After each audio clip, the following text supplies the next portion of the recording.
ప్రభు యేసుక్రీస్తు నామములో మీ అందరికీ కూడా నా హృదయపూర్వకమైన వందనాలు తెలియజేస్తూ ఈ వారంలో అంతర్జాతీయ మహిళా దినోత్సవం 8వ తారీఖు జరిపించుకుంటున్నారు కదా. దాని యొక్క విధానంలో మనము కూడా ఈరోజు ఈ ఆరాధన సమయంలో పునరుద్ధాన దినమందు బయట ప్రపంచంలో చూసినట్లయితే ఎన్నో రంగాల్లో ఉన్న స్త్రీల గురించి గొప్పగా చెప్తూ ఉంటున్నారనమాట. పేపర్లోనూ ఈరోజు నిన్నటి నుంచి స్టార్ట్ అయింది. ఎంతో మంది అంటే నేను ఇవాళ చూశాను, పొద్దున్నే చూశాను పేపర్లో ఉంటుంది సినీ రంగంలో ఉన్న స్త్రీల గురించి, అలాగే బయట బిజినెస్ చేసే ఉమెన్స్ గురించి, అలా కొంతమంది వాళ్ళ ఆ రంగాల్లో స్త్రీలు ఎంత గొప్పగా రాణిస్తున్నారో అని చెప్తూ ప్రతి పురుషుడి విజయానికి వెనక ఒక స్త్రీ ఉంది కదా అని రాసుకుంటూ వచ్చారనమాట. అలాగే ప్రతి కుటుంబం విజయానికి వెనక ఒక తల్లిలో, ఒక స్త్రీలో, ఒక భార్య అని ఇంతవరకు మనందరికీ తెలుసు కదా. ఈరోజు నేను కొంతమంది సొంత జనులకి, వారి యొక్క ఆ వంశపు వాళ్ళకి, ఆ జనులకి ఎంతో ఊరటనిచ్చి ఒక స్త్రీ నిలబడిన విధానాన్ని ఈరోజు చెప్పాలని నేను అనుకుంటున్నాను. అది కాక ఒక మూర్ఖుడైన భర్తను తన యొక్క మంచి ప్రవర్తనతో మార్చుకున్న భార్య గురించి చెప్పాలని ఉంది. తన స్వజనుల్ని రక్షించుకున్న స్త్రీ గురించి ఈరోజు చెప్పాలని అనిపించి నేను సిద్ధపడి వచ్చాను. ఈరోజు ఎస్తేరు గ్రంథంలో నుంచి మనము కొన్ని మాటలు నేర్చుకుందాము. పరిశుద్ధ గ్రంథంలో అంతట్లో కూడా 2 పుస్తకాలు ఉంటాయి. అవి 2 కూడా స్త్రీ పేరుతో రాయబడిన గ్రంథాలుగా మనం చూస్తాం. అందులో ఒకటి ఎస్తేరు, తర్వాత రూతు గ్రంథం అన్నమాట. ఈరోజు ఎస్తేరు అనే గొప్ప స్త్రీ గురించి నేర్చుకుందామని, మన వాళ్ళకి నేర్పించాలని, నేను నేర్చుకోవాలని ఆలోచన కలిగి ఈరోజు ఈ పాఠాన్ని మనం మొదలు పెట్టుకుంటున్నాము. ముందుగా ఎస్తేరు అనే పేరుకి అర్థము నక్షత్రం అన్నమాట. ఆ రోజుల్లో పూర్వకాలంలో ఒక పేరు పెట్టారంటే ఆ పేరుకు తగ్గట్లుగానే జీవించేవారన్నమాట. ఇది సరిగ్గా రావట్లేదు. ఆ పేరుకు తగ్గట్లే కొంతమంది ఉంటారు శాంతి అని పెడతారు, బ్రతుకుల్లో శాంతి ఉండదు. అలాగే మధురిమ అని పెడతారు, వారి జీవితంలో మధురం ఉండదు అన్నమాట. అలాగే కొన్ని పేర్లు ఉన్నాయి. సంతోషమ్మ అంటారు, జీవితంలో సంతోషం ఉండదు. అట్లా చాలా పేర్లు చూస్తాం. కానీ పూర్వకాలంలో పెట్టిన పేర్లు ఆ పేరుకు తగ్గట్లుగానే జీవించేవారు అన్నమాట. అట్లా పేరుకి అర్థాన్ని కూడా తెలియచేస్తూ ఉండేవారు. ఎస్తేరు అనే పేరు నక్షత్రం కదా. ఎస్తేరుకు ముందు తన పేరు హదస్స అన్నమాట. హదస్స అంటే గుంజ చెట్టు అంటే. గుంజ చెట్టు అంటే దాని యొక్క ఆ చెట్టు చాలా గొప్పదిగా ఎంచుతారు కొన్ని దేశాల్లో. దాని యొక్క పువ్వులు సుగంధ పరిమళ వాసనగా ఉంటాయి అంటారు. అంటే హదస్స అనేది ఆ యూదులకు సంబంధించిన పేరుగా పెట్టుకోవడం జరిగింది. కానీ వారి యొక్క చరిత్ర మనం చూద్దాం. ఎస్తేరు పేరు ఎందుకు పెట్టబడిందో కూడా చూద్దాము. ఎస్తేరు గ్రంథంలో నుంచి మీరు తీసుకొని ఉంచుకున్నట్లయితే అహష్వేరోషు దినములలో జరిగిన చర్యల వివరణలు అని మనకి స్టార్ట్ అయింది మొదటి అధ్యాయంలో. ఏమనంటే అహష్వేరోషు రాజుగా ఉన్న దినాల్లో రాజుగారు ఒక విందును చేయించారనమాట. ఒక విందు పెట్టినప్పుడు విందులో ఉన్నప్పుడు అనేక మందిని రాజులు, పక్క రాజ్యాల వాళ్ళందరినీ కూడా పిలిపించి ఆ యొక్క విందును జరిగించడం జరుగుతుంది. ఆ విందులో ఎంత తాగితే అంత మందులు, ద్రాక్ష రసాన్ని పోసి శుభ్రంగా అక్కడ తాగుతూ ఉండటం చూస్తాం అన్నమాట ఈ యొక్క మొదటి అధ్యాయంలో. ఆ సమయంలో తన యొక్క అహష్వేరోషు భార్య వష్టి చాలా అందమైనది అన్నమాట. చాలా అందంగా ఉంటది.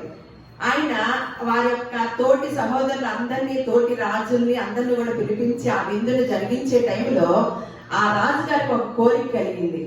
ఏమనంటే తన భార్య అందాన్ని వచ్చిన వారందరికీ కూడా చూపించాలి, నా భార్య అంత అందంగా ఉంటది కాబట్టి అని నిర్ణయం చేసుకొని ఉన్న భటులతో ఆ యొక్క ఉంటారు కదా చెలికత్తెలు వాళ్ళు, వారితో కబురు పంపిస్తారనమాట రాణికి. రాణి ఏం చేస్తుందంటే, ఏ స్త్రీ అయినా ఒక 100 మంది తాగిన వారు ఉన్న మధ్యలోకి ఏ స్త్రీ అయినా రాగలిగిద్దండి? రాలేదు కదా. ఎంత గొప్ప స్థానంలో ఉన్నప్పటికీ, ఎంత గొప్ప స్థానంలో ఉన్న ఆయన పిలిచినప్పటికీ కూడా తన భర్తే కదా రాజుగారు, అందులో రాజు ఆజ్ఞ జారీ చేస్తే అందులో తిరుగులేదు, భయపడతారు. ఎందుకంటే అమ్మో రాజుగారు నన్ను రమ్మన్నారు కదా, పిలిచారు కదా, రాకపోతే ఏమవుతుందో అని భయపడతారు కదా. కానీ వస్తీ ఏం చేసిందంటే, నేను రాను వారి మధ్యకి. అందరూ కూడా తాగి ద్రాక్షారసపు మొత్తులో ఉన్న వారి పురుషుల మధ్యకి నేను రాను అని కబురు పంపించింది అనమాట. వెంటనే రాజుగారికి కోపం వచ్చింది. ఈ లోపు పక్కన ఉన్న వారందరూ ఉంటారు కదా, ఏంటి రాజుగారు పిలిపిస్తేనే రాణి గారు రాలేదు కాబట్టి మా యొక్క ఈ రాజ్యంలో ఉన్న స్త్రీలు ఎలా తయారవుతారు, ఇంకా మా మాటలు ఏమంటారు, మా భార్యలు రాణి గారే రాజుగారి మాట ధిక్కరించిందని తెలిసిపోద్ది రాజ్యంలో.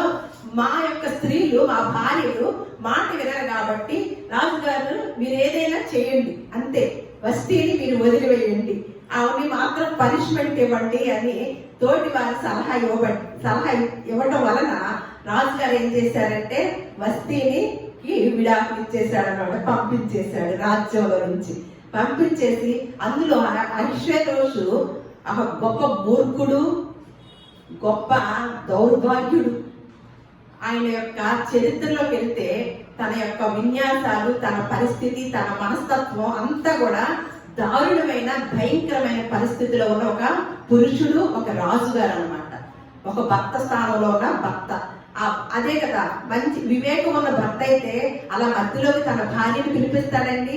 అంటే తను ఎంత మూర్ఖుడో, ఎంత దౌర్భాగ్యుడో, ఎంత భయంకరుడో ఈ భర్త, ఈ రాజుగారు మనం గమనించాలన్నమాట. అటువంటి వ్యక్తి ఈ పక్కన వాళ్ళ మాటలు వినేసి సలహా తీసుకున్న తర్వాత అవును కదా అని రాజ్యంలో నుంచి ఆవిడ్ని పంపించి వేస్తారు. మరి ఒక్కడే ఉన్నాడు కదా, ఇప్పుడు భార్య కావాలి ఈ రాజుగారికి. ఈయన ఎన్ని సంస్థానాలు పాలిస్తున్నాడంటే 127 సంస్థానాలని పరిపాలిస్తున్నాడు. ఈయన ఆధ్వర్యంలో ఉందన్నమాట. ఈ సలహాలు ఇచ్చిన వారు ఏం చెప్పారంటే, ఈ 127 సంస్థానంలో ఉన్న స్త్రీలు, కన్యలు ఎవరైతే అందంగా ఉంటారో ఆ కన్యలందరినీ కూడా పిలిపించి మీకు ఎవరు నచ్చుతారో, ఎవరు మీరు ఆ కన్యలు చూసి ఇష్టపడతారో ఆ కన్య మీకు రాణిగా ఉంటది. ఇక నుంచి వారి భార్య లేదు కదా, రాణిగారు లేదు కదా అని నిర్ణయించినప్పుడు రాజుకు సమ్మతమయ్యి ఆ యొక్క ప్రకటన చేయటం జరిగింది అనమాట. 127 సంస్థానాలకు కూడా ప్రకటన చేయటం జరిగింది. అప్పుడు ఆ యొక్క కన్యలందరూ కూడా, అప్పుడు రోజుల్లో కొంతమంది షడ్డులని ఉంటారు, హేగే అని, వాళ్ళు అటు పురుషులు కాదు స్త్రీలు కాదనమాట. అటువంటి పరిస్థితిలో ఉన్న వారిని ఆ రాణులకి కాపలాగా ఉంచుతారనమాట. వారి ఆధ్వర్యంలోకి ఈ యొక్క కన్యలందరినీ కూడా తీసుకొచ్చి ఉంచడం జరిగింది అనమాట. ఆ సమయంలో ఇప్పుడు మనం 2వ అధ్యాయం 5వ వచనం చూద్దామండి. షూషను కోటలో బెన్యామీనీయుడగు కీషునకు పుట్టిన షిమీ కుమారుడగు యాయీరు వంశస్థుడైన మొర్దెకై అను ఒక యూదుడుండెను. బబులోను రాజైన నెబుకద్నెజరు యూదా రాజైన యెకొన్యాను పట్టుకొని పోయినప్పుడు ఇతడు యెకొన్యాతో కూడా యెరూషలేము నుండి చెరపట్టబడిన వారిలో ఒకడనమాట. ఇక్కడ ఏంటంటే యూదుల్ని కొంతమంది అంతకుముందు రాజుగారు నెబుకద్నెజరు కాలంలోనూ, అలాగే కొంతమంది యూదుల్ని, అంటే యూదుల్లో కూడా గొప్పవారిని, మంచి అందంగా ఉన్న పిల్లల్ని, జ్ఞానవంతుల్ని తీసుకొచ్చి చెరపట్టబడతారనమాట. వారిని తీసుకొచ్చేసి వీళ్ళ రాజ్యంలో చెరగాను, బానిసలుగాను ఉంచడం జరిగింది. అలా చెరపట్టబడిన వారిలో ఎవరున్నారంట? మొర్దెకై అనే ఒక ఆయన ఉన్నట్లుగా మనం ఇక్కడ చూస్తున్నాం అనమాట. ఆ చెరపట్టబడిన వారిలో ఒకడు మొర్దెకై అనమాట. అతని గురించి చెప్తున్నారు ఇక్కడ. తన పినతండ్రి కుమార్తె అయిన హదస్స అను ఎస్తేరు తల్లిదండ్రులు లేనిదై ఉండగా అతడు ఆమెను పెంచుకొనెను. అంటే తనకి కూడా పిల్లలు ఉన్నట్లుగా, కుటుంబం ఉన్నట్లుగా మనం ఇక్కడ లేఖనాల్లో చూడాల. మొద్దికే గురించే చూస్తాం కానీ మొద్దికే కుటుంబం గురించి చూడము. కానీ ఆ చెరపట్టబడిన సమయంలో తల్లి తండ్రి లేని ఒక బిడ్డ ఎవరంటే హదస్స అనే పేరు కలిగిన ఎస్తేరు అన్నమాట. ఎస్తేరు గారిని ఎవరు పెంచుకున్నారంట అంటే ఏమవుతాడంటే వరుసకి అన్న అవుతాడు వరుసకి. కానీ తను పెద్దగా ఉన్నట్లుగా, వయసులో పెద్దవాడుగా ఉన్నట్లుగా మనం ఇక్కడ చూస్తున్నాం. అయితే కన్యకగా ఉన్నట్లుగా ఎస్తేర్ని చూస్తున్నాం అన్నమాట. ఆ ఎస్తేర్ని తను తండ్రిగాను తల్లిగా తనే అయి పెంచుకోవడం అనేది ఇక్కడ చూస్తున్నాం. ఎస్తేర్ని మొద్దుకే పెంచుకుంటున్నాడు అనమాట. పిన తండ్రి కుమార్తె ఎస్తేరు, తను అన్న వలస అవుతాడు. కానీ తండ్రి లాగా బాధ్యత తీసుకొని ఆ ఎస్తేర్ని పెంచడం జరిగింది అనమాట. ఇక్కడ ఎస్తేరు గురించి చూసినట్లయితే తల్లి తండ్రి లేని బిడ్డ అన్నమాట. అందులో ఒక బానిసగా వచ్చిన వారి యొక్క కుటుంబంలో ఉన్న బిడ్డ, అంటే బానిసత్వంలో ఉన్న బిడ్డ, అలాగే తల్లి తండ్రి ప్రేమను పొందుకోలేని ఒక కుమార్తెగా ఇక్కడ చూస్తున్నాం అన్నమాట. అంటే ఎంత బాధల్లో ఉంటుంటది అంటారు, ఎలాంటి మనసు కలిగి ఉంటది అంటారు, ధైర్యం కలిగిన మనసు ఉంటది అంటారా, ఎటువంటి ఇది ఉండి అంటారు. కానీ తను ఎంతో తన తండ్రి స్థానంలో ఉండి పెంచుకుంటున్న మొద్దికే మాటను ఎక్కడ జవదాటందయి చక్కగా ఆయన పెంపకంలో పెరిగిందనమాట ఎస్తేరు. ఇప్పుడు 127 సంస్థానాలకు కూడా కబురు వచ్చింది కదా. కన్యకలో అందరిని కూడా రాజుగారు సెలెక్ట్ చేసుకుంటారు ఒక కన్యకను. ఇందులో ఎంతమందిని కూడా పిలిపించి ఒక స్థానంలో ఉంచారనమాట. అప్పుడు ఆ 5లో కూడా ఎస్తేరుకు కూడా వచ్చింది. ఇక్కడ చదువుదాం. తల్లిదండ్రులు లేనిదై ఉండగా అతడు ఆమెను పెంచుకునేను. ఆమె ఎలాంటిదంటే ఆమె అందమైన రూపమును సుందర ముఖమును గలదై ఉండెను. ఆమె తల్లిదండ్రులు మరణము పొందిన తరువాత మొద్దికే ఆమెను తన కుమార్తెగా స్వీకరించినంట. రాజాజ్ఞయు అతని నిర్ణయమును ప్రచురం చేయబడి కన్యకలు అనేకులు షూషను కోటకు పోగు చేయబడి ఏగే వశమునకు అప్పగింపబడగా ఎస్తేరును రాజు యొక్క నగరునకు తేబడి స్త్రీలను కాయు హేగే వశమునకు అప్పగింపబడేను. ఆ చిన్నది అని ఇక్కడ ఈవిడ కూడా ఆ కన్యకల లిస్టులోకి వెళ్ళి ఆ హేగే వాళ్ళ వశములో ఉందంటండి. వీళ్ళందరినీ ఒక చోట సమకూర్చి ఎన్ని దినాలంటే వీళ్ళనంతా సిద్ధం చేస్తారండి. ఈ కన్యకలందరినీ కూడా మంచి సుగంధ ద్రవ్యములతోనూ, అంటే ఒక మాటలో చెప్పాలంటే మంచి ఆహారం ఇచ్చి, అలాగే మంచి అందచందాన్ని ఇంకా పెంచే వారిలాగా మరి ఇదేంటి మన బ్యూటీ క్లినిక్ వెళ్తే ఎలా సిద్ధం చేసేస్తారు మన ఫేసులు అన్నట్టుగా తెలుసు కదా. అలా వారి యొక్క ఆ పరిధిలో ఆ స్త్రీలందరినీ కూడా సిద్ధం చేస్తున్నారంట. ఎందుకంటే రాజుగారికి ఒక్కొక్క రోజున మరి ఎంతమందిని చూపించేవారో ఆ రాజుగారు ఎవరిని ఇష్టపడతారో తెలియదు కదా. అలా వీళ్ళందరినీ ఒక చోట ఉంచి మంచి ఆహారమును ఇక్కడ చూస్తామన్నమాట. ఏమనంటే అంతఃపురం యొక్క ఆవరణ ఎదుట ప్రతి దినము మొద్దికే ఏమనంటే ఇక్కడ కాదు, ఆ 9వ వచనం చూద్దాం. ఆ చిన్నది అతని దృష్టికి ఇంపైనది కనుక ఆమె అతని వలన దయ పొందెను. కాబట్టి ఆమె పరిమళ క్రియల కొరకైన వస్తువులను, ఆమెకు కావలసిన భోజన పదార్థములను రాజు ఇంటిలో నుండి ఆమెకు ఇయ్యదగిన 7 ఆడపిల్లలను అతడు ఆమెకు త్వరగా ఏర్పరిచి ఆమెను ఆమె చెరికత్తెలను అంతఃపురంలో అతి శ్రేష్టమైన స్థలమందు ఉంచెను. అంటే ఈవిడ కూడా అతి శ్రేష్టమైన స్థలంలో సిద్ధం చేస్తున్నారు. కొంతమంది చెలికత్తెలు ఇచ్చి ఈవిడ కూడా వారి వశువులోకి వెళ్ళింది అనమాట. ఈవిడికి కూడా అవకాశం వచ్చింది కాబట్టి అక్కడ వెళ్ళినప్పుడు మొద్దికే చెప్తున్నాడు అనమాట ఎస్తేరు గారికి. వీళ్ళు ఏంటంటే యూదులు, ఈ రాజుగారు వీళ్ళేంటి పారసీకులు అనమాట. మాదీయ పారసీకులుగా అనమాట. పారసీకుల ప్రాంతంలో వీళ్ళు ఉన్నారు. వీళ్ళు ఏమన్నా యూదులైన వారు గాను, వారు చెరపట్టబడినప్పుడు ఇక్కడికి వచ్చిన వారు గాను మనం చూస్తున్నాం. ఈ మొద్దికే ఎస్తేరుకి చెప్తున్నాడు అనమాట. ఏమనంటే మొద్దికే చెప్తున్నాడు, నీ జాతిని నీ వంశమును కనపరచకూడదని ఎస్తేరుకు ఆజ్ఞాపించి ఉండెను గనుక ఆమె తెలవదు.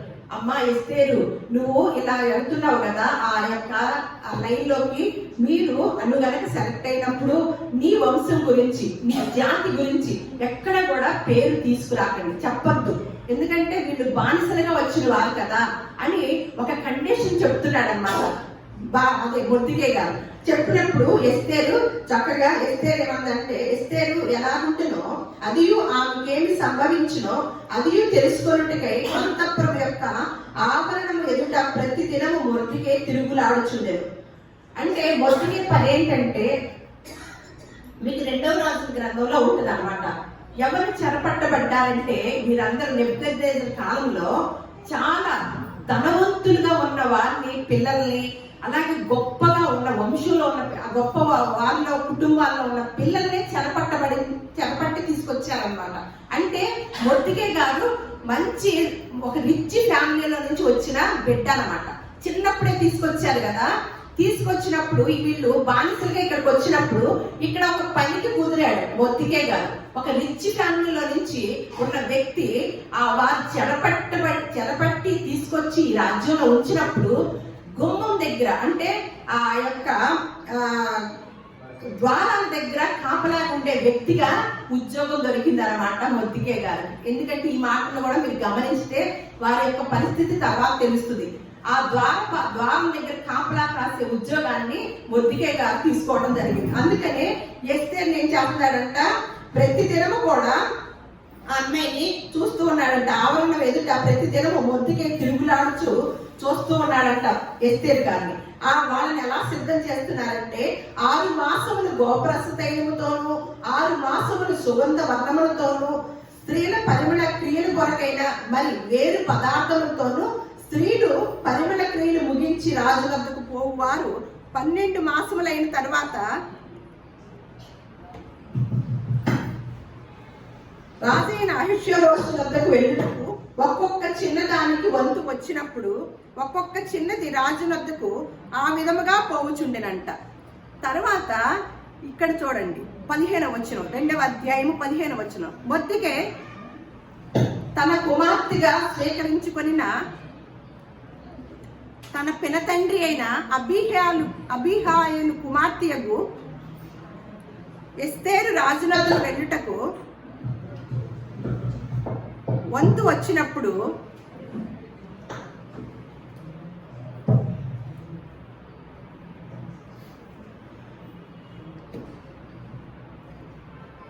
ఇక్కడ వంతు వచ్చినప్పుడంట, స్త్రీలను కాయు రాజు యొక్క షడ్డుడైన హేగే నిర్ణయించిన అలంకారం కాక ఆమె మరి ఏమీయూ కోరలేదంట. కానీ ఎస్తేరును చూసిన వారందరికీ కూడా ఆమె ఎందు దయ పుట్టినంట. చాలా మంది అంట ఆ పై వచ్చిన చదువుకుంటే, రాజుగారు ఇచ్చే కాబట్టి ఎక్కువ తెప్పించుకొని శుభ్రంగా అన్ని తింటమో అన్ని రాసుకోవటమో చేస్తా ఉన్నారంట. కానీ ఎస్తేరు ఏం చేసిందంటే అండి, ఎంత గొప్పగా పెంచాడో చూడండి మొద్దికే అన్నమాట. తల్లి తండ్రి లేని బిడ్డ అసలు ఎలా పెరుగుతారు, ఎటువంటి ఆలోచన కలిగి ఉంటారో ఒక ఇంత ఆలోచన చేయండి. మాకు తండ్రి లేడు, మాకు తల్లి లేదు అని దిగులుతూ కూర్చుంటారా? ఒక ధైర్యవంతురాలుగాను, ఒక జ్ఞానవంతురాలుగాను తను ఎదగటానికి ప్రయత్నం చేస్తారండి. మనం బయట ప్రపంచంలో చూస్తే ఎంతో డీలా పడిపోయిన వారిని చూస్తామన్నమాట. కానీ ఇక్కడ ఎస్తేరుని కనుక చూస్తే గొప్ప స్త్రీగా కనపడింది, అలాగే గొప్ప భార్య కూడా కనపడిద్దండి తర్వాత వచనాల్లో చూస్తే. అందుకేనంట ఏమనంట ఇక్కడ, హేగే నిర్ణయించిన అలంకారం కాక ఆమె మరి ఏమీ కోరలేదు.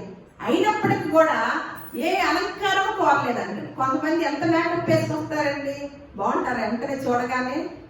కొంతమంది ఏమి వేసుకురారు, ఏమి అలంకరణ ఏమి చేయరు, అలాగే మేకప్ కూడా వేసుకోరు. కానీ వారి ముఖాలు చూడగానే ఎలా ఉంటుందండి, టక్కును చూడగానే అందంగా అనిపించింది, మనకి సంతోషాన్ని కలిగించింది అన్నమాట ముఖంలో చూడగానే. అందుకని ఈవిడ కూడా అంట ఏమీ తీసుకోలేదంటండి, ఎక్స్ట్రా అలంకరణ ఏది కూడా తీసుకోలేదంట. కానీ ఎస్తేరును చూసిన వారందరికీ ఆమె ఎంతో దయ పుట్టింది. ఈ మాటని పేతురు గారు ఒక మాట చెప్తున్నారు అన్నమాట స్త్రీల గురించి. మరి ఒకసారి పేతురు రాసిన పత్రికలో కనుక చూస్తే ఏమి అలంకరించుకుందో ఈ ఎస్తేరు ఇక్కడ వివరణ చూస్తాం అన్నమాట. 3వ అధ్యాయం చూస్తే మొదటి పేతురు రాసిన పత్రిక 3వ అధ్యాయము, అటువలే స్త్రీలారా మీరు మీ స్వపురుషులకు లోబడి ఉండుడి. అందువలన వారిలో ఎవరైనాను వాక్యములకు అవిధేయులైతే వారు భయముతో కూడిన మీ పవిత్ర ప్రవర్తన చూచి వాక్యము లేకుండానే తమ భార్యల నడవడం వలన రాబట్టబడవచ్చును. జడలు అల్లుకొనుటయు, బంగారు నగలు పెట్టుకొనుటయు, వస్త్రములు ధరించుకొనుటయును వెలుపటి అలంకారము మీకు అలంకారముగా ఉండక ఏమని ఉందంట, ఏం కావాలంటండి, ఇవి కాదు కానీ అని పేతురు గారు స్త్రీలకి ఎంత చక్కగా చెప్తున్నారనండి. సాధువైనట్టు మృదువైనట్టునైనా గుణమును అక్షయ అలంకారము గల మీ హృదయపు అంతరంగ స్వభావము మీకు అలంకారముగా ఉండవలెను. అది దేవుని దృష్టికి మిగుల విలువ కలిగింది. అంటే ఏమంట, వీటితో అయితే గనక ఈ మేకప్ వేసుకుంటే ఉంటదండి, పోద్దా? పోతుంది. కానీ ఈ మేకప్ పంట అక్షయ అలంకారం అంటే ఇది క్షయమైపోయే అలంకారం కాదంటే. అక్షయ అలంకారం ఏంటి? సాధువైనట్టు మృదువైనట్టు గుణమును అక్షయ అలంకారముగా మీ హృదయపు అంతరంగ స్వభావమును మీకు అలంకారంగా ఉండాలని. ఈ ఎస్తేరు గారు కూడా ఎలా ఏది తీసుకుందండి, ఏ మాట తీసుకుందండి? మేకప్ తీసుకుందా? ఏం తీసుకుంది? అక్షయ అలంకారముగా తీసుకుంది. కాబట్టి అలంకారాన్ని ధరించుకుంది. కాబట్టి ఎస్తేరు అంట ఆ ఎస్తేరుని చూడగానే వెంటనే ఏం కలుగుతుందంట, వారికి దయ పుట్టిందంటండి. మొత్తానికి దయ వచ్చిందనమాట. అయితే 17వ వచనంలో, స్త్రీలందరికంటే రాజు ఎస్తేరుని ప్రేమించెను, కన్యకలందరికంటే ఆమె అతని వలన దయాదాక్షిణ్యమును పొందెను. అతడు రాజ్య కిరీటమును ఆమె తల మీద ఉంచి ఆమెను వష్టికి బదులుగా రాణిగా నియమించినంట. చూడండి, 127 సంస్థానంలో ఉన్న కన్యకలందరూ కూడా సిద్ధపడి ఉండగా ఎవరికి దయ కలిగింది? ఎవరికి అవకాశం వచ్చిందండి? ఒక అనాథైన, ఒక తల్లి తండ్రి లేని బిడ్డ ఎస్తేరు. ఆవిడ ఏ అలంకారం తీసుకుందండి? అక్షయ అలంకారాన్ని ఆమె తీసుకొని వారి వలన దయ పుట్టించుకొని ఎలా అయిందంటే, రాజుకి ఎవరి మీద ఇష్టం కలిగిందంటండి? ఎస్తేరు మీద ఇష్టం కలిగి వష్టికి బదులుగా ఎస్తేరుని రాణిగా చేయటం జరిగిందండి. ఇక రాణిగారు అయిపోయింది కదా. రాణిగారు అయిపోతే ఎలా ఉంటదండి? రాణిగారు అయిపోతే రాణిగారు కూడా ఎలా ఉందో చూడండి. ఆఫర్ ఇక్కడ రాణి గారికి ఏం ఆఫర్ ఇస్తున్నారో చూద్దాము.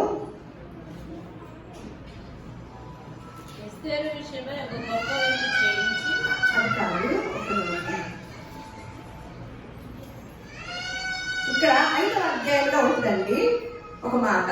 అంటే అక్కడ కూడా ఉంటుంది. మనం 5వ అధ్యాయం 3వ వచనంలో, రాజు రాణి అయిన ఎస్తేరు, నీకేమి కావలను? నీ మనవి ఏమిటి? రాజ్యములో సగము మట్టుకు నీకు అనుగ్రహించదనని ఆమెతో చెప్పగా, ఎస్తేరు రాజులకు యుక్తముగా తోచిన ఎడల నేను రాజు కొరకు సిద్ధము చేయించిన విందులకు రాజులైన తామును హామాలను నేడు రావాలని కోరుచున్నాను అని ఉందన్నమాట ఇక్కడ. అంటే రాజుగారు రాణి గారు అయిపోయింది కదా, సగం రాజ్యం కూడా ఇస్తానని. రాజ్యానికి అయితే రాణి అయితే రాజు అయితే రాజుగారు అయిపోతుంది కదా. ఒక రాజ్యాన్ని ఇస్తే రాజుగారే అయిపోతుంది.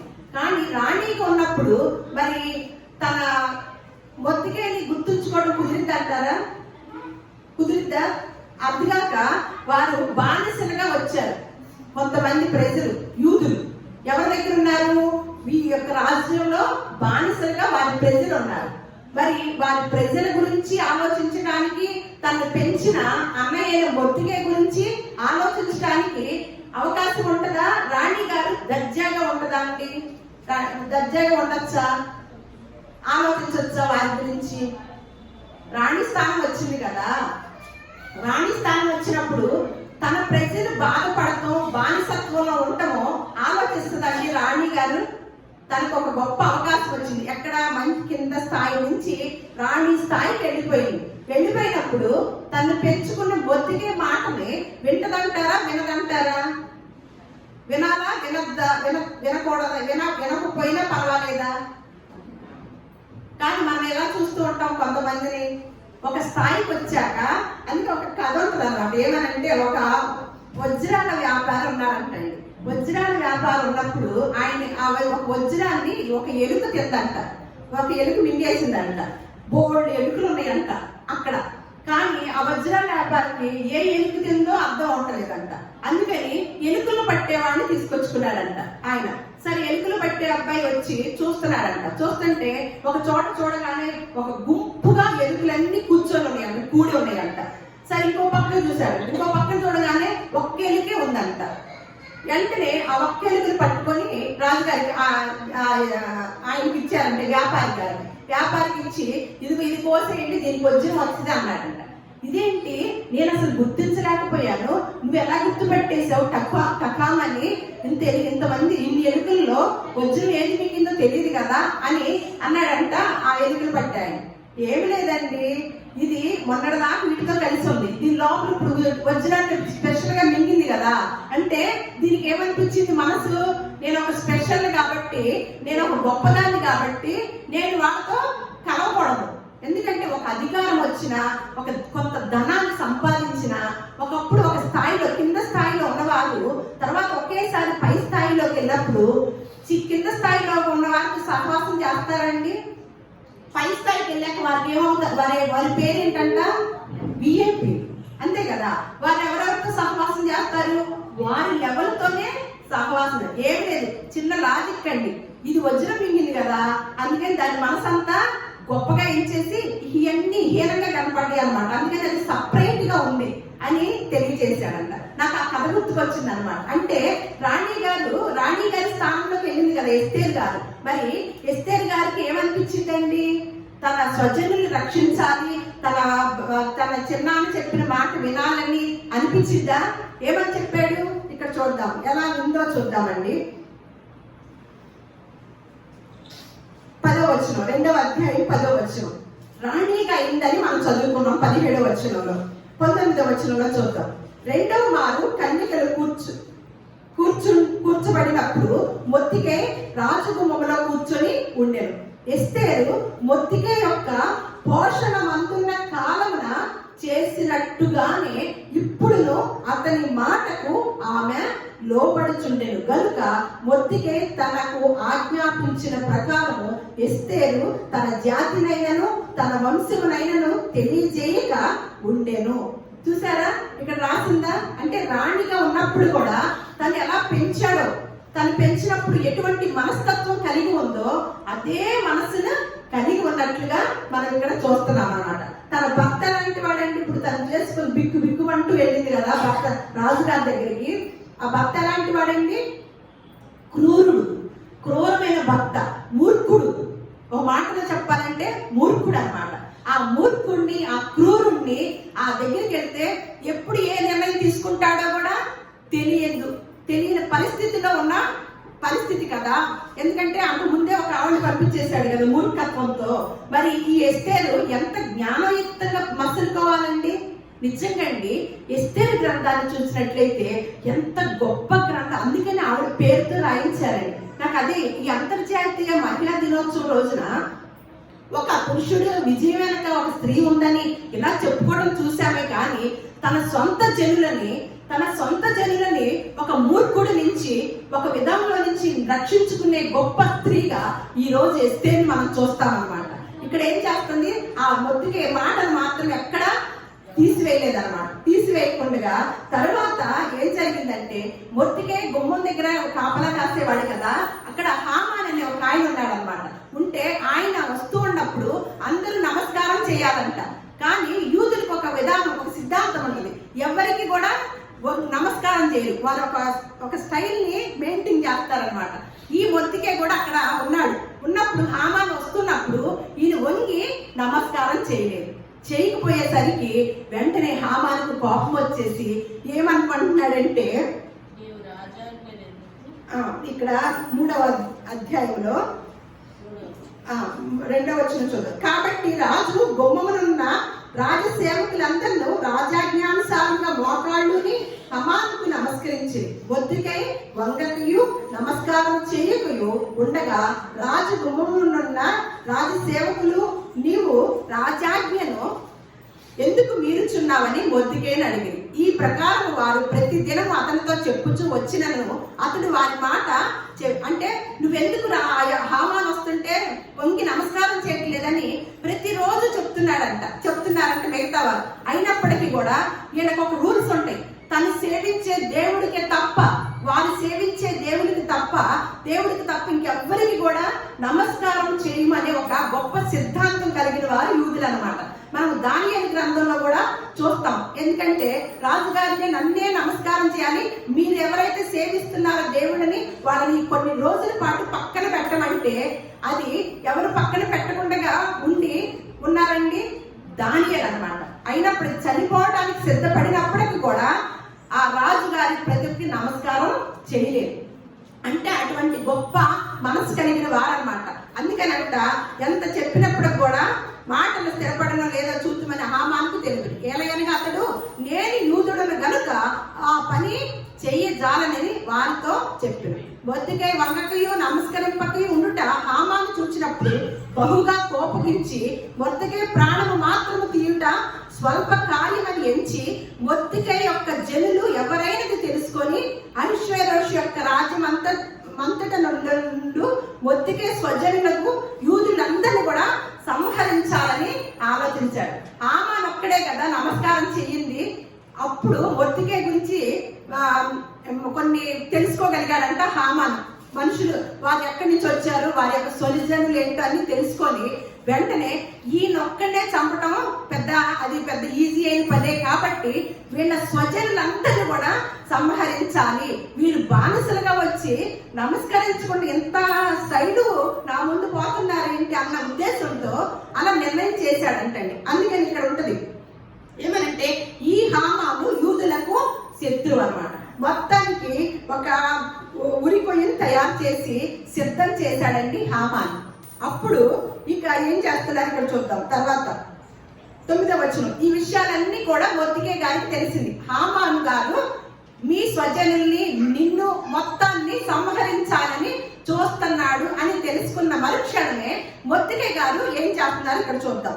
ఏమనంటే అంతటా మొద్దుకై యొక్క మాటలను ఎస్తేరుతో చెప్పారంట. అంతటా ఎస్తేరు మొద్దుకైతో చెప్పుమని ఇక్కడ 7వ వచనం చూద్దాం. మొద్దుకై తనకు సంభవించిందంతయు యూదులను నాశనము చేయుటకు గాను హామాను వారిని బట్టి రాజు ఖజానాకు తూచి ఇచ్చిదలని చెప్పిన సోము మొత్తము ఎంత అనేది అతనికి తెలిసి వారిని సంహరించుడికే సూచనలు ఇవ్వబడిన ఆజ్ఞ ప్రతి ఎస్తేరులకు చూపి తెలుపుమనియు ఆమె తన జనుల విషయమై రాజును వేడుకొని అతని సముఖమందు విన్నపం చేయుటకై అతని యొద్దకు పోవాలని చెప్పుమనియు దాన్ని అతనికి ఇచ్చింది. హాతాకు వచ్చి మొద్దుకై యొక్క మాటలను ఎస్తేరుకి చెప్పాడంట.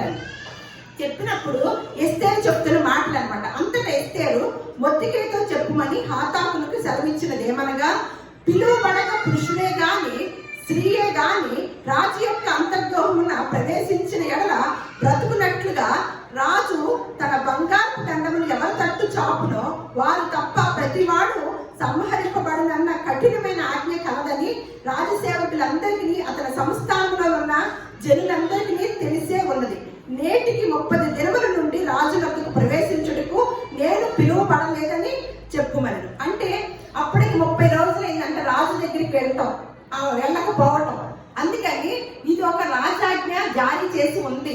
ఈ సమయంలో ఎవరైతే దండన చూపిస్తారో అక్కడ కఠినమైన శిక్ష, కఠినమైన ఆజ్ఞ జరుగుతున్న సమయంలో అని చెప్పి తిరిగి వారితో చెప్పి పంపించింది అనమాట. ఇలాంటి పరిస్థితిలో ఉన్నాను, నేను కూడా రాజుగారి దగ్గరికి వెళ్ళక 30 దినాలు అయిందని చెప్పి ఇట్లా చెప్తున్నాను చెప్పి కబురు పంపించింది. అప్పుడు వెంటనే మొద్దుకై గారు ఎస్తేరుతో ఒక మాట మాట్లాడుతున్నారు. 13వ వచనం, మొద్దుకై ఎస్తేరుతో ఇట్లా ప్రత్యుత్తరం ఇచ్చి, రాజనగర్లో ఉన్నంత మాత్రం చేత యూదులందరికంటే నీవు తప్పించుకుందువని నీ మనసులో తలంచుకొనవద్దు. ఎస్తేరు, నీవు మమ్మల్ని రక్షించమని నీకు కబురు పంపిస్తే రాజ్యాజ్ఞ ఎలా ఉంది, నేనేమన్నా 30 రోజులైంది వెళ్ళి అని నువ్వు ఇలా చెప్తున్నావా? నువ్వు మన కబురు పంపావా? నువ్వు ఒక్కదాన్నే కాపాడబడతావు, రాణిగా ఉన్నావని అనుకుంటున్నావా అని మాట్లాడుతున్నాడు అనమాట. అని నీవు ఈ సమయం అందు ఏమీ మాట్లాడక మౌనముగా ఉన్న ఎడల యూదులకు సహాయమును విడుదలయు మరి ఒక దిక్కు నుండి వచ్చును గాని నీవును నీ తండ్రి ఇంటి వారును నశించుదురు.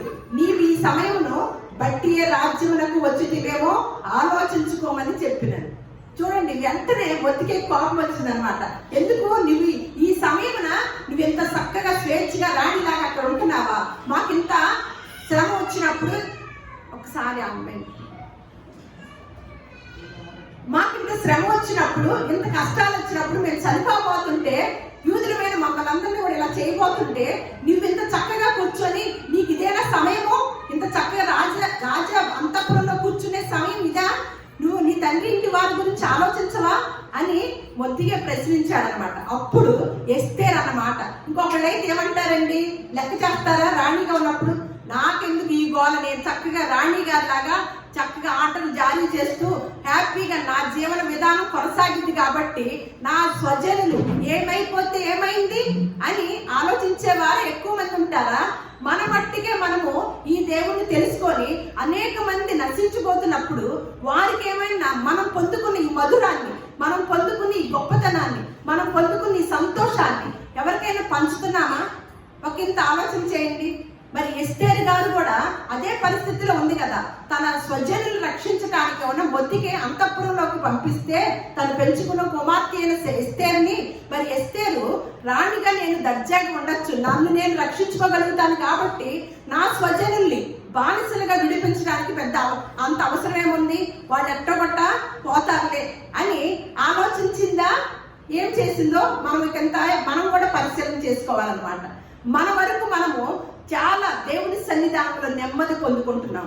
మన వరకు మనము ఎంతో సంతోషాన్ని, మన పరిస్థితులు బాగోలేనప్పుడు ఎంతో నిబ్బరాన్ని, ఎందుకంటే ఈ మాటలో అంత నిబ్బరం ఉంది, ఈ మాటలో అంత ధైర్యం ఉంది. ఆ మాటను మనం ఎంతగానో తీసుకుంటున్నాం. కానీ మరి మన స్వజనులు, మన బంధువర్గంలో, మన కుటుంబంలో ఎంతమంది నశించిపోతున్నారో వారికి మనం ఏమైనా ఒక అడుగు ముందుకేసి, ఒక త్యాగం చేసి వారికి సువార్తను, ఈ దేవుణ్ణి అందచేసే వారుగా ఉంటున్నామా అనేది ఒకంత పరిశీలన చేసుకుంటే ఎస్తేర్ గారు ఏం చేసిందో చూద్దాం ఇక్కడ.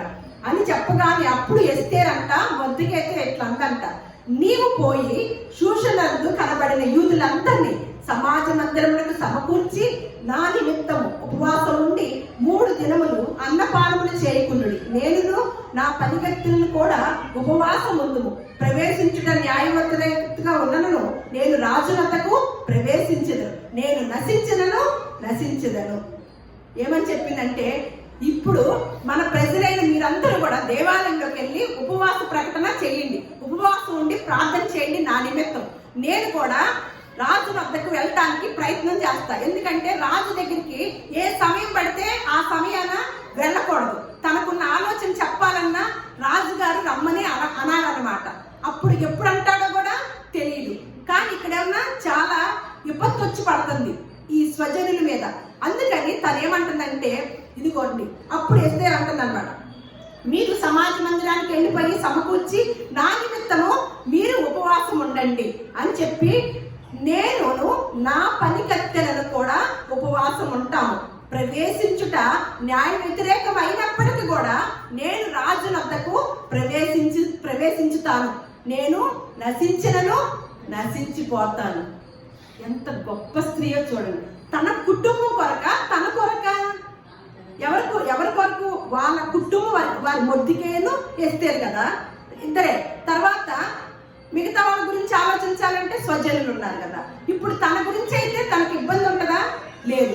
కానీ తన స్వజనుల కోసము, తన స్వజనులు ఎలాగా శిక్షలోకి వెళ్ళిపోతున్నారో, హామాన్ చేసిన ఆ యొక్క ప్లాన్ చేసి చంపడానికి సిద్ధం చేశాడో, వాళ్ళలోకి వీళ్ళందరూ నశించిపోతారు కాబట్టి నేను ఒక్కదాన్ని నశించిపోయినా పర్వాలేదు, ధైర్యం చేసి రాజుగారి దగ్గరికి వెళ్ళి నేను ఒక మాట సెలవేది వాళ్ళు అక్కడ ఒక మాటను తీసుకోవాలి అని నిర్ణయించుకుందన్నమాట ఎస్తేరు గారు. ఈ రాజుగారు ఎలాంటి వాడండి? భర్త మూర్ఖుడు, పెద్ద భయంకరుడు అన్నమాట.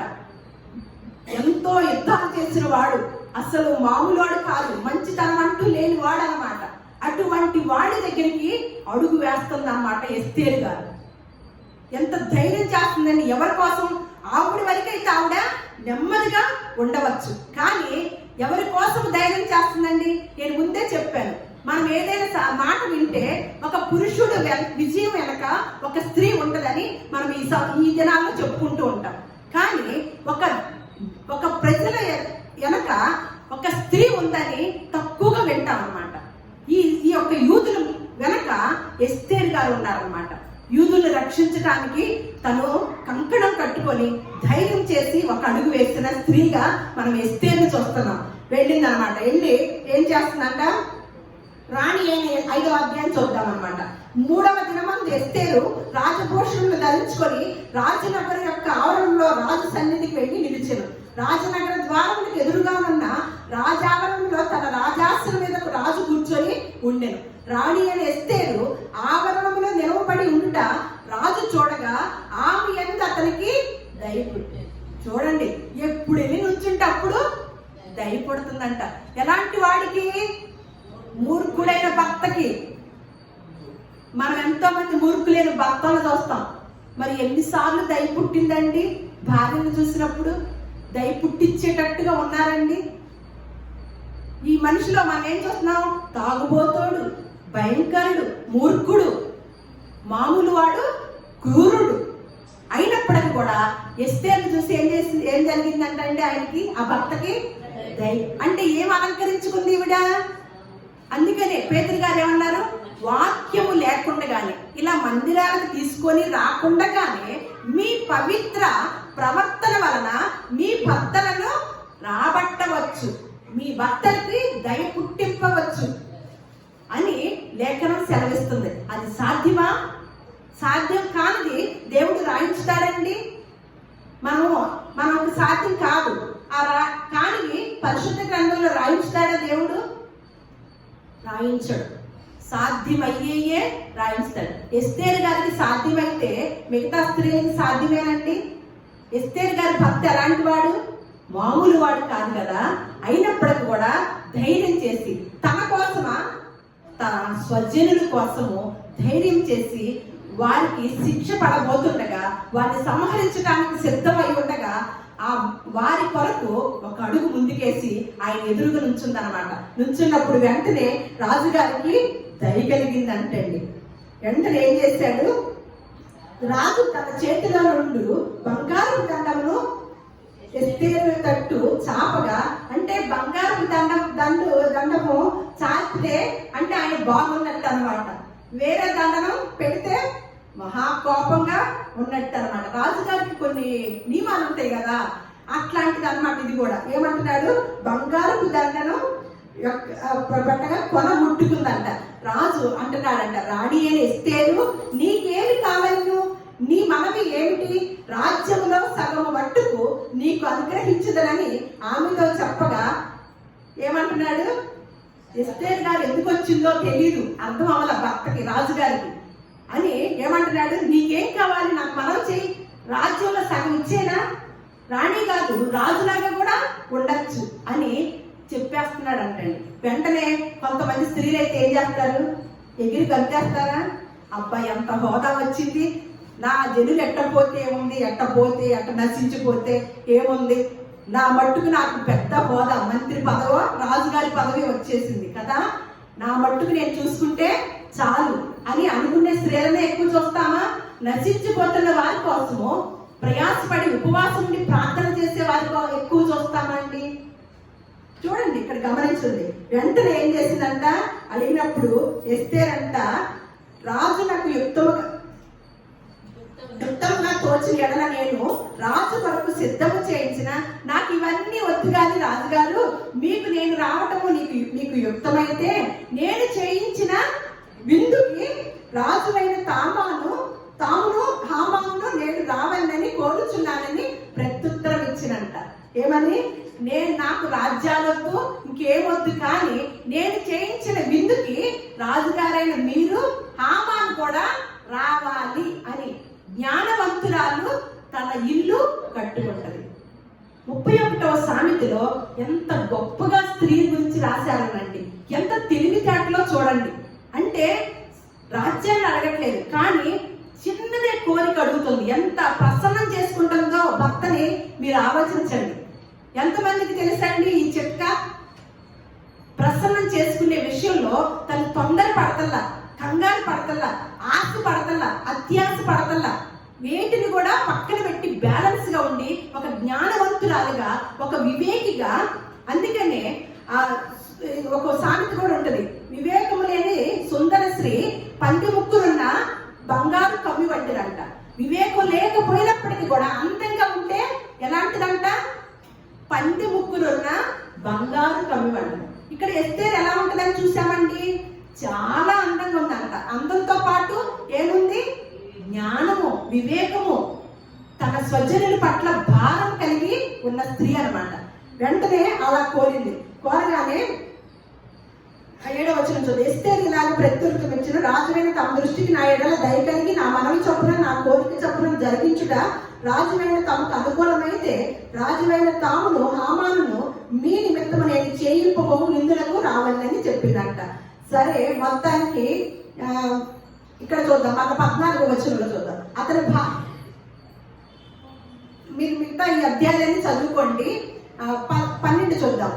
మరియు అతడు రాణి అయిన ఎస్తేరు తాను చేయించిన విందులకు రాజును నన్ను తప్ప మరి ఎవరిని పిలిపించలేదని హామాను గారు సంతోషపడుతున్నారంట. ఏమనంటే, అబ్బా రాణిగారు నన్ను పిలిచింది అని తన కుటుంబంలో ఉన్న వారిని చెప్పుకుంటున్నాడంటండి హామాను ఏం చేయించాడంటే, మొర్దెకై కోసము ఒక ఉరి కొయ్యి చేయించి వారి స్వజనులందరినీ కూడా సంహరించాలని ప్లాన్ కలిగి ఉన్నాడు హామాను. ఈ విషయము మొర్దెకై ద్వారా ఎస్తేరుకి తెలిసిందనమాట. ఎస్తేరు తెలిసి ఎస్తేరు జ్ఞానయుక్తంగా మసులుకుంటుంది. ఎలాగా రాజుగారికి తెలియచేయాలో ఈ విషయాన్ని ఈవిడ చేస్తున్న ప్రణాళిక ఇక్కడ చూస్తున్నాం. అయితే ఎప్పుడైతే హామాన్ని రాణిగారు పిలవగానే హామాన్ గారు ఏం చెప్తున్నారో చూద్దాం. చాలా మంది గొప్ప అందరూ ఉండగా గొప్ప ఐశ్వర్యం చాలా మంది పిల్లలు తన గురించి రాజు తను ఘనపరిచి రాజు కింద నుండి అధిపతుల మీదను సేవకుల మీదను తను ఎలాగో పెద్దగా చేసినో దాని గురించి వారితో మాట్లాడుతున్నాడంట, వారి కుటుంబాలతో. మరియు అతడు రాణి అయిన ఎస్తేరు తాను చేయించిన విందులకు రాజును నన్ను తప్ప మరి ఎవరిని పిలిపించలేదు. రేపటి దినమున కూడా రాజుతో కలిసి విందులకు రమ్మని నాకు సెలవైనది తెలియజేశాను. అయితే యూదుడైన మొర్దెకై రాజగుమ్మములో కూర్చొని ఉండుట నేను చూచినంత కాలము ఆ పదవి అంతటి వలన నాకు ప్రయోజనం ఏమీ లేదని అతడు చెప్పగా, అతని భార్య అయిన జెరషును అతని స్నేహితులందరూ 50 మూరల ఎత్తుగల ఒక ఉరి కొయ్య చేయించుము, దాని మీద మొర్దెకై ఉరి తీయింపబడినట్లు రేపు నీవు రాజుతో మనవి చేయుము, తరువాత నీవు సంతోషముగా రాజుతో కూడా విందులకు పోదువు అని అతనితో చెప్పింది. ఈ సంగతి హామానుకు యుక్తముగా కనపడినందున అతని ఉరి కొయ్య ఒకటి సిద్ధము చేయించింది. విషయాలన్నీ భార్యతోనూ కుటుంబస్తులతో మాట్లాడుకున్నాడండి. ఈ భార్య ఏం సలహా ఇస్తుంది? ఎటు నువ్వు పనిలో పని ఇల్లుకి వెళ్తున్నావు కదా, రాజుగారికి నువ్వు చెప్పు ఇక ఈ మాటలు, ఉరి కొయ్య గురించి మొర్దెకై గురించి ఇవన్నీ చెప్పేసి నువ్వు మనం సమయాన్ని సద్వినియోగం చేసుకో, ఒక ఉరి కొయ్యను తయారు చేసేసి మొర్దెకైను చంపడం సిద్ధం చెయ్యి అని భార్య సలహా ఇస్తుందండి. ఇక్కడ ఏమన్నా ఒక విపత్తమైన సలహా ఇచ్చే, విరుద్ధమైన సలహా ఇచ్చే భార్యను చూస్తున్నాము. ఒక భార్యను ఏమన్నా గుణవంతురాలుగాను తన స్వజనులను రక్షించుకోవడానికి రాజుగారి దగ్గర ధైర్యం చేసి ఏ శిక్ష వేసినా పర్వాలేదు అని ధైర్యం చేసే ఒక స్త్రీని కూడా చూస్తున్నాం అన్నమాట. అలా జరిగినప్పుడు ఇక్కడ అంతా కూడా జరుగుతుందండి. అయితే మొత్తానికి ఆ ఉరి కొయ్య ఎవరికైతే చేయించారో వారికి ఆ శిక్ష పడుద్ది అన్నమాట. ఇక్కడ మీకు 7వ అధ్యాయంలో ఉంటుంది అన్నమాట. 10వ వచనం. కాగా హామాను మొర్దెకైకి సిద్ధం చేసిన ఉరి కొయ్య మీద వారు అతనినే ఉరి తీసింది. అప్పుడు రాజు యొక్క ఆగ్రహము చల్ల. మీరు ఆ అధ్యాయాలంతా చదువుకుంటే మనకి సమయం లేదు కాబట్టి ఏదైతే చేసి ఎవరి కోసమైతే చేసి సిద్ధం చేసి రాజుగారి ఇల్లుకి వచ్చాడో మొత్తానికి ఎస్తేరు జ్ఞానం ద్వారా ఆ ఉరి కొయ్య చేసిన వాడినే ఎక్కించేటట్లుగా చేయటం జరిగింది అనమాట.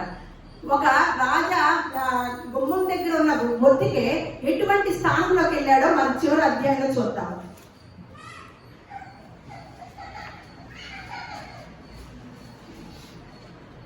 పదవ అధ్యాయం అండి.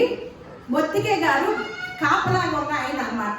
బానిసగా వచ్చిన ఆయన, బానిసగా వచ్చిన ఎస్తేరు, బానిసగా వచ్చిన మొద్దుకే, యూదుల్లో నుంచి వచ్చిన వీరు ఏ స్థాయిలోకి వెళ్ళారో చూడండి. మొద్దుకే యొక్క బలమును గురించి, అతని సామర్థ్యం చేత చేసిన కార్యాలన్నిటి గురించి, రాజు అతనిని ఘనపరిచిన సంగతిని గురించి మాదీయులకయు పారసీకుల యొక్క రాజ్య సమాచార గ్రంథమందు రాయబడి ఉన్నది. యూదుడైన మొద్దుకే రాజైన అహష్వేరోషునకు ప్రధానమంత్రిగా నుండి తన వారందరితో సమాధానముగా మాట్లాడుచు తన జనుల యొక్క క్షేమమును విచారించువాడును, యూదులలో గొప్పవాడునై తన దేశస్థులలో చాలా మందికి ఇష్టడుగా ఉన్నాడు. అంటే ఎక్కడ ఏ స్థానంలో నుంచి ఎక్కడ తీసుకొచ్చాడండి దేవుడు? గుమ్మములో కాపలా కాసే వ్యక్తిలో నుంచి రాజుగారి దగ్గర ప్రధాన మంత్రి గారి స్థాయికి దేవుడు తీసుకొచ్చాడు అనమాట. దీని అంతటికి ఎవరి యొక్క సహకారం అండి? ఒక స్త్రీ యొక్క సహకారం. ఒక స్త్రీ తలుచుకుంటే ఏదైనా సాధించగలదు అనే విధానాన్ని ఎస్తేరు గ్రంథంలో రాయించి ఉంచారండి. మరి అలాగే ఇదంతా మార్పు చెందడానికి ఎవరు మార్పు చెందింది? ఇవన్నీ జరిగినాయండి. క్రూరుడైన భర్త, మూర్ఖుడైన భర్త, భయంకరంగా ఉన్న భర్త ని ఏం చేసింది ఎస్తేరు? తన పవిత్రమైన ప్రవర్తన ద్వారా మార్చుకొని తన స్వజనుల్ని రక్షించుకుందండి. తన స్వజనుల్ని రక్షించుకుంది. తన యొక్క జ్ఞానంతోనూ, తన వినయము, సాధువైనట్టు మృదువైనట్టు గుణమును అలంకారంగా, అక్షయ అలంకారంగా ధరించుకొని ఈ స్త్రీ ఎంతో గొప్ప కార్యము చేసిందన్నమాట. అందుకనే పరిశుద్ధ గ్రంథంలో ఎస్తేరు అనే గ్రంథంతో ఒక పుస్తకము రాయబడింది. చరిత్రలో మనము ఎన్నో వింటున్నాం స్త్రీల గురించి. ధైర్యం చేసి ఒక రాజుగారికి ముందు వెళ్ళిపోయి, ఒక అనాథ అయిన పిల్ల, ఒక కన్యక, ఒక మూర్ఖుడైన భర్త దగ్గరికి వెళ్ళి ఆ భర్తని మార్చిన విధానాన్ని, తన పెంచిన తండ్రిని ఒక గొప్ప స్థానంలో ఉంచిన విధానాన్ని కనుక ఎస్తేరు గ్రంథం అంతా చదివితే ఒక గొప్ప స్త్రీ కనపడింది అనమాట. నేను ముందే చెప్పాను, ఒక పురుషుడికి విజయానికి వెనక ఒక స్త్రీ ఉందనే మాత్రమే తెలుసు. కానీ కొంతమంది జనులకి ఒక విడుదల వెనక ఒక గొప్ప స్త్రీ, ఎస్తేరు అనేది అనబడే స్త్రీ ఉందన్నమాట. ఎస్తేరు పేరుకి అర్థము నక్షత్రం. తను వెలుగునిచ్చింది అనమాట తన స్వజనులకి. అలాగే వెలిగించే బ్రతుకునే వెలుగు లాంటి బ్రతుకునే జీవించిందని, మూర్ఖుణ్ణి మార్చిన భార్యగా చరిత్రలో నిలిచిపోయిందని. దేవుడు మిమ్మల్ని అందరూ కూడా దీవించును గాక. గొప్ప జ్ఞానవంతురాళ్ళుగా ఈ దినాల్లో స్త్రీలమైన మనందరూ కూడా దేవుడు అటువంటి జ్ఞానాన్ని ఇచ్చి ఆశీర్వదించును గాక. అంతర్జాతీయ మహిళా దినోత్సవ శుభాకాంక్షలు మీ అందరికీ తెలియజేస్తూ, స్త్రీలమైన మనందరినీ కూడా దేవుడు బహుగా ఆశీర్వదించి మనము మన జీవిత కాలంలో దేవుని యొక్క నామాన్ని ప్రచురించే వారుగా, దేవుని నామం తెలియక, దేవుని యొక్క విధానం తెలియక ఎంతో మంది నశించిపోతున్న స్త్రీలు ఉన్నారు. వారికి ఈ యొక్క సువార్తను పంచే వారుగా దేవుడు మనలందరినీ కూడా ఆశీర్వదించును గాక.